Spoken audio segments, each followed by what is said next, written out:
Hello खुलुमबाय। गिबियावनो शेरासन YouTube चेनेलाव नोंथांमोनखौ बरायबाय आरो दिनैनि गोदान मोनसे भिडिअआव नोंथांमोनखौ बयखौबो बरायनाय थाबाय।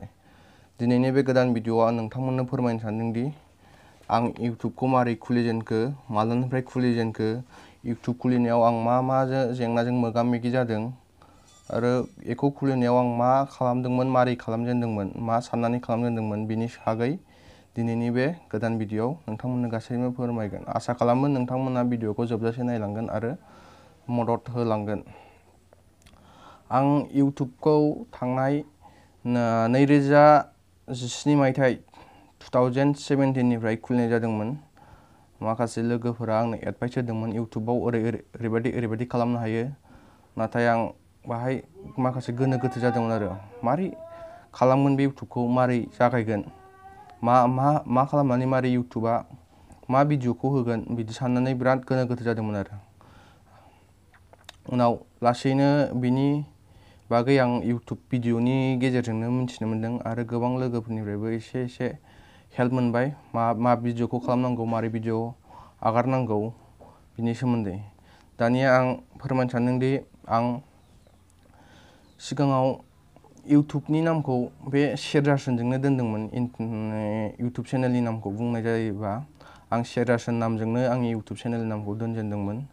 बिनि उनाव आं सोलायदोंमोन बड'लेण्ड फिल्म इन्डास्ट्रि मुङै, नाथाय बेखौ बांद्राय मोजां मोनबाय थानानै आं आंनि चेनेलनि नामखौ फिन आरो शेरासन मुङै दोनफिननाय जादों आरो। थारमाने शेरासन दोननायनिबो माखासे जारिमिन दं। आं थारमाने सेरजा दामनायखौ जोबोद मोजां मोनो आरो बिनि थाखाय आंबो दामनो लुगैयोमोन, नाथाय दाबो मोजाङै दामनो रोङाखै। आं एसेल' सोलोंफ्रामदों, बिनि थाखायनो आं शेरासन चेनेल दोननाय जाबाय आरो। दा फैदो 2017 मायथाइनिफ्राय आं इउट्युब खुलिदोंमोन। बाहाय माखासे गोबां जेंनाजों मोगा मोगि जाबोदोंमोन। बाहाय मारै भिडिअ आपल'ड खालामनो, बबे भिडिअखौ आपल'ड खालामनो, नाथाय आंना बै समाव मोनसे मबाइल मोजांबो गैयामोन, केमेरा खेबनो थाखाय मबाइल गैयामोन। मालायनि मबाइलखौ लाथ'लायनानै खेबोमोन आं अबेबा मोनसे जादोंबाबो, नाथाय मोनजोबा, बेबो मालायनि मबाइल नालाय। दा ओंखायनो आं गोबां प्रब्लेमावबो गोलैदोंमोन आरो। 2017 निफ्राय दिनैसिम 2021 जाबाय।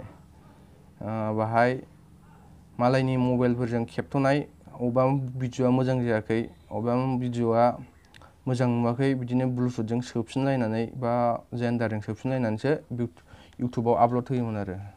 बिदिनो गोबां समाव गोबां खैफोदावबो गोलैदों, फिसा ओरैनो इउट्युबनिनो।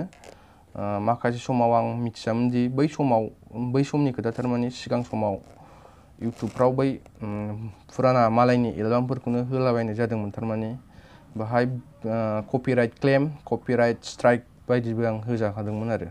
थारमाने आं सिखाव खावनाय जाहैदोंमोन मालायनि भिडिअखौ पारमिसन गैया मा गैया होनानै। दा बेफोरो उनाव लासैनो खारलांजोबदोंमोन आरो आं बै भिडिअफोरखौ डिलिट खालामफिनजोबदोंमोन। मानोना इउट्युबा मोनसे गोदान रुल्स एन्ड रेगुलेसन फोसावदोंमोन। बाहाय बिदि मालायनि भिडिअफोरखौ बिदि आगारनो मोना। ओमफ्राय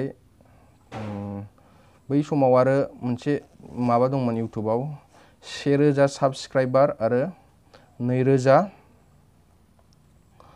नि बाराना बेसेबांबानिसिम आवार्स भिउ जानांगौमोन, थारमाने मनिटाइजेसन एप्लाइ खालामनो थाखाय। नाथाय आंना बेहायबो माखासे भुल जादोंमोन। थारमाने बै मालायनि भिडिअ आगारनायनि थाखाय मनिटाइजेसनाबो जायाखैमोन। साबस्क्राइबखौ मोनदोंमोन 1000, नाथाय मनिटाइजेसनखौ आं बानायनो हायाखैमोन। बिदिनो आंनि इउट्युबखौ मनिटाइजेसननि थाखाय खेबथाम जादों आं मनिटाइजेसन एप्लाइ खालामनायाव। खेबसे खालामनायावबो जायासै। आंनि भिडिअआ मनिटाइजेसननि थाखाय माबा जायाखै होननानै माखासे भिडिअखौ रिपर्ट खालामबाय आरो सेकेन्ड टाइमावबो जाबावाखै। बिदिनो सेकेन्ड टाइमावबो अबेबा भिडिअआ मनिटाइजेसन खालामनो थाखाय नङा, खालामजाया, थारमाने मालायनि भिडिअ बेफोरखौ होननानै आं भिडिअफोरखौ सेस डिलिट खालामजोबदोंमोन। बिदिनो खेबथामसोनि उनाव एप्लाइ खालामनायनि उनाव थामथि ना ब्रैथियावसो आंनि इउट्युबा मनिटाइजेसन जादों, थांनाय 2018 मायथाइयाव।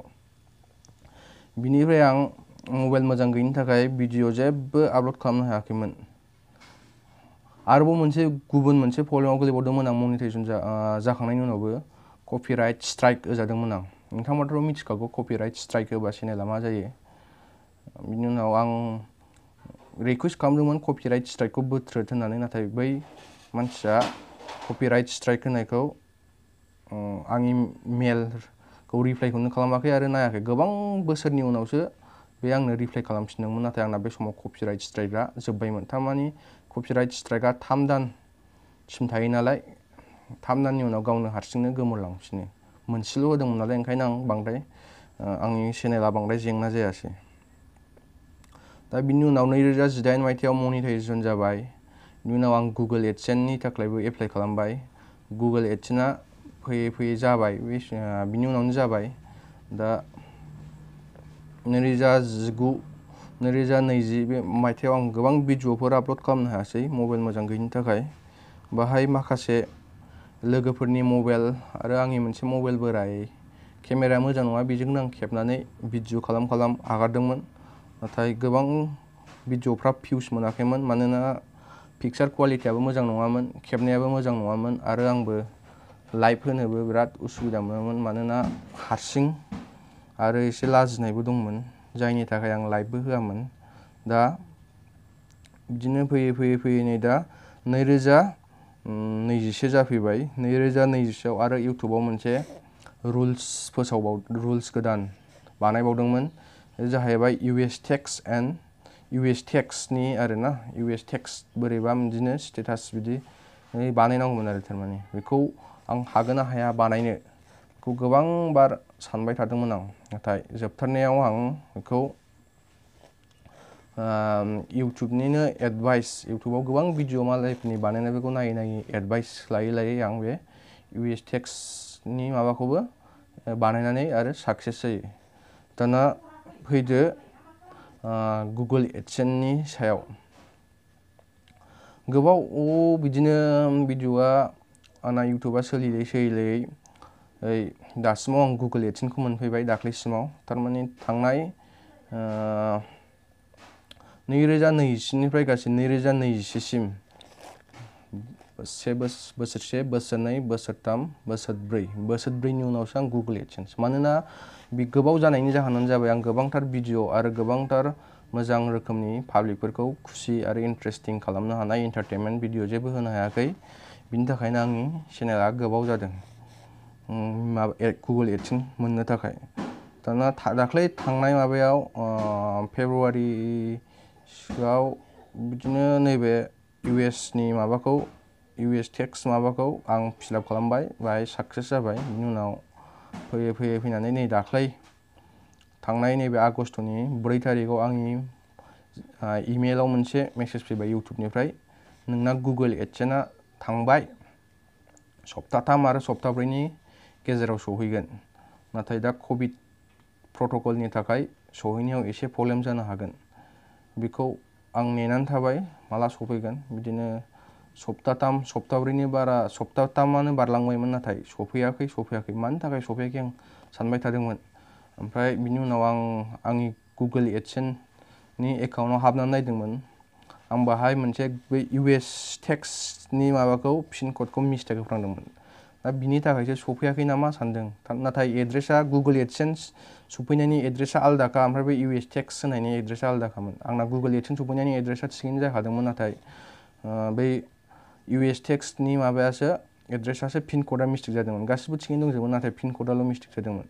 दा बेखौ आं बिनि थाखायसो सफैयाखै नामा साननानै थाबाय थादोंमोन। नाथाय आं बेखौबो सोलायफिननानै दाना नै दाख्लैसो बावाखै रिसेन्टलि आं गुगोल एडसेन्स आपडेट होनायनि भिडिअखौ आं बाहाय बानायखादों, नोंथांमोना नायनो हागोन। ओइदिनखालि आं पस्ट अफिसाव थांदोंमोन, ओरैनो खाथियावनोखा नालाय पस्ट अफिसा बेरायहैदोंमोन। ओमफ्राय बाहायनो आंना ओरैबायदि सफैनांगौ दं होननानै लेखाखौ बोलानानै नायलाबायदों आं। थाग थिग बाहायनो आंनि गुगोल एडसेन्सखौ नुफ्लांबाय। गुगोल एडसेन्सखौ नुनानै आं जोबोद फुरथि जादोंमोन आरो बाहायनो आं रंजादोंमोनबो, मानोना गोबाव समनि उनावसो आंनि गुगोल एडसेन्सखौ मोननो हादों। दा गुगोल एडसेन्स सफैनाय लेट जायैनि जाहोना जादों दस्रा आंनि नैबे पस्टआव फैयाखैमोन। थारमाने दस्रा पस्टआव बिसोर हरग्रोदोंमोन, ओमफ्राय बै पस्टनिफ्रायसो रिटार्न खालामनानै नैबे जोंनि पस्टआव फैदों।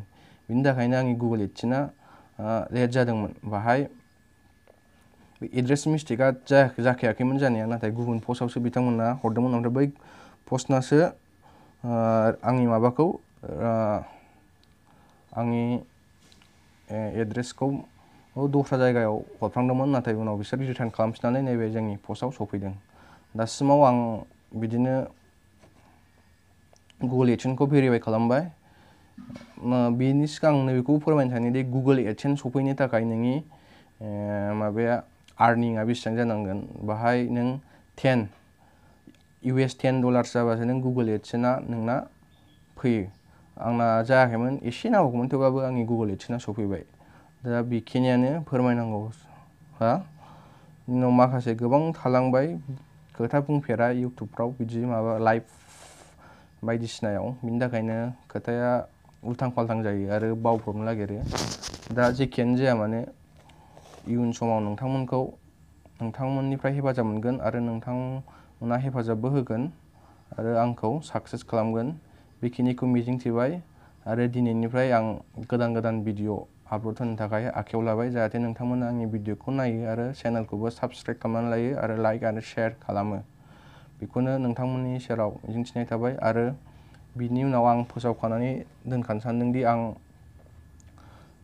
गाबोन सानसे बा साननै बिदिनो बिनि उनाव आं मोनसे सानफ्रामबो सिफुं बर'नि गरंबा सिफुंखौ फोरोंनायनि मोनसे भिडिअ नोंथांमोननि सिगाङाव लाबोनो सानदों।